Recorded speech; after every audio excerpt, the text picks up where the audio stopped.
কি গরম ডাইনা পড়ছে গো, কি গরম ডাইনা পড়ছে। এই গরমের দিনে আমরা বডি এই যে স্লিপলেস নাইটিটি পরি, ঠান্ডার দিনে তো ফুলাতেই পরি। তে এইটা ফাড়ার কিছু কিছু যেডি বয়স্ক মহিলা এটি দেখে হয় না সহ্য। আমরা যে নাইটি পরি, কুর্তি পরি, সুইদার পরি, এইটির নাম দিছে হেরা ব্যাগটা মিল্লা জামা। তা জামা ফিন্দি বালা আমরা বলে বেডা। কি তা জানি, আমরা তো নিজেরা দেখে সব বউডিয়ে দেখে তো আমার বেডি মনে হয়, এরা কাছে মনে হয় বেডা। শাড়ি কোম্পানি বলে আমরা লেগে বন্ধ হয়ে এসছে।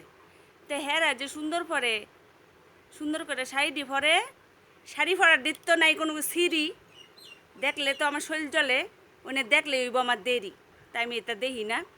এরা কিতা মাথার বুদ্ধি নেই, আমরা লই এইটা গপ্প কইরা এই গরমের দিনে ফেসারটা বাড়ায় কিতা লাভ? কোনো লাভ আছে? ফেসারে তো তোমরারে বুগুন লাগবো। আমরা লই অত কি এর হেরার টেনশন, খাওয়া হজম হয় না, আমরা তো এমনি এমনি ডাইজেস্ট হয়ে যায়, হজম হয়ে যায়। হেরার হজম হয় না, আমরা নামে দুটো গপ্প করবো, তারপরে গিয়া হজম হয়ে পরে একটা ডেক করে দিব। বুঝছনি? এই হচ্ছে পরিস্থিতি। কি কইয়াম, বেশি কিছু কই না, এমনি খুব গরম লাগতেছে, তোমরা বালা থাইক্কো সবাই।